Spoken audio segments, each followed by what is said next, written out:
Hi everyone, welcome to Type Talks. Today we're here to talk about ENTPs and emotions. And so ENTPs tend to be more aware of other people's emotions rather than their own emotions. And this can even appear in the arena of their loved ones too. And so Katherine and I were having conversations around this topic, and you have pretty interesting stories to share. So perhaps you can take it off. I think we were talking about, do I have to think about if I'm in love or not? And I said, absolutely. Like that I can observe other people are in love or what they're doing. But with respect to myself, I have to stop and analyze it. I can't just know it. But once I know it, I recognize it thereafter. But at first, it's like, it's more analytical.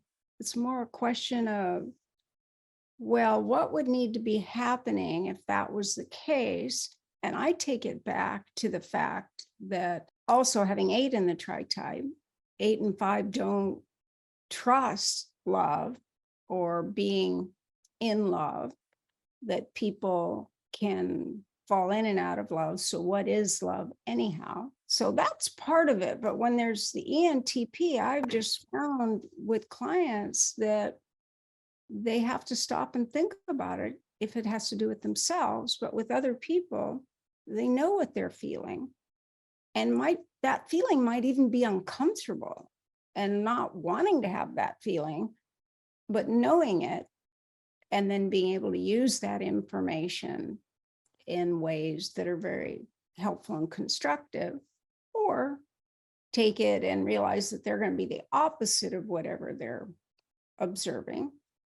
As I would do with myself, I would say something like, oh, okay, well, if I were in love, what would that feel like? Oh, okay, let me think about when I was in love before. Then I can go, oh yeah, okay, I'm in love. But it's not the attractions there immediately, but the confirmation takes the analysis, is the way I would explain it. How about you, Boris? Yeah, I would kind of second that. And there's probably additional context because, I mean, well, TI is my first decision function. I don't believe I'm a jumper. And it really depends also on your personal experience. And you look at the other person. What does it mean to them? So if you say to somebody you love them, depending on what your expectation of their interpretation is, you may have differences. You may have some hesitation. If I feel totally comfortable, I can say I can love multiple people in different contexts, possibly even romantically, but normally there's like a clear winner. But it depends on the definition, right? I mean, this might be too much. No, it's not too much, it's close. But I have like most people that have been close enough that I've dated to an extent of time. I would say there is, by my definition, a residual love that can morph. Different aspects come and go. It's a degree of appreciation, and it's often more expressed in willingness to discomfort myself for their benefit, to really like go 110%, or giving them 30 or 40% of my total capacity sustained. So the tough part to tell somebody you love them, you don't, it's really, what is their expectations? For example, I mean, anything is subject to change. I think an ENTP, and that's maybe my definition, love is something that can morph. It has a context. You can love somebody a certain way and then in a different way. But some people, and I'm just throwing this out there, let's say an FI Dom might have a very specific definition of love that I cannot live up to. Yes. And that would be at some level irrational for me. And I'm also in a reality that, let's say you've dated more than one person, and I'm younger, a little older than 20. So you would have to reconcile. TI says, well, was I in love every time? Can you only be in love once? And if I don't, might say, but you can only be in love once, and you're complete. So it's really, it's what you mentioned before about, I think an ENTP is by nature an observer of everything, including self. Like I look at myself, and in the toughest situation, it's almost like I'm a video game character that I'm looking at and I'm observing, saying, huh, isn't that funny? Somebody just wiggled a few buttons and now I'm in this weird situation. So I'm constantly observing myself. I don't take myself too serious. So it's really that communication, because the word love has a lot of meaning, especially in a romantic context. You don't want to mislead, but then you also question yourself. It becomes philosophical. Well, Can I say I love that person now? Is that person okay that I loved somebody else before? Is there are they upset or jealous at residual love? So it's really, it sort of becomes a TI moment, something that I'm uncomfortable with. TI analyzes it, and then sort of the moment passion might go away, but it could slip out if you just say it, because I know that there's low stakes, right? I don't know if you relate to that, but Well, I do. And what I would add is that the comment was, am I in love? Not, do I love you?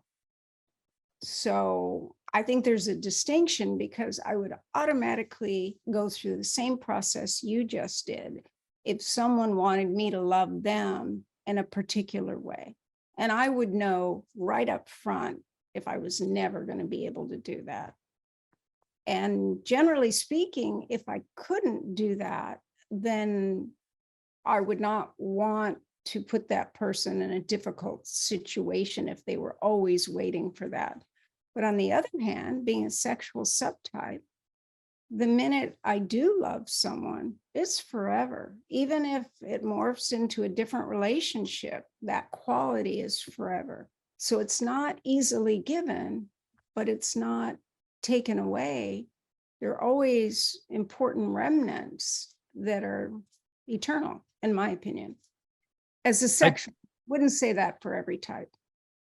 I would agree, because I think I'm SX first, but then there is, in the specific situation where you feel like saying it, or a person might expect it, you have to then say, what is your definition? Is it the same as mine? Because they may not be happy with, they might say, no, it has to be truly love forever, the romantic type. I'm like saying, if I look at the odds of my history, it may not be, it may morph. Are you still okay with that? So then it requires an understanding and projection of the expectation of the other, that we're talking about the same word, which is very TI definition. And that's like, I don't want to, somebody says, yeah, I love you. It's like, yeah, I love you. It's like, wait a sec, let me analyze it. They're like, what the? No, I know it is kind of confusing to people. And yet to take the time to analyze it means we care enough to even consider it. Yeah, and then it's, do you share my definition, or do you accept my definition? Because then I would say an FI dome is like, how can you say that? How can you think about whether or not you love somebody? What the hell? I feel it right away, or you don't, right? And I hate you right now. Will the FI dome say, I'm like, I guess I don't love you then because you hate me. Oh, maybe never mind. Yeah, because with an INFP or an ENFP, how they know something is right is it feels right. So the very fact that you're not going through feeling to make your decision is really mind-boggling. Yeah, and all right, so that was a look into how ENTPs parse out their feelings, specifically in the realm of love. And I hope you guys appreciated this video. Check out Katherine Fauvre's website. She's the creator of Tritype and very lovely. All right, see you guys later.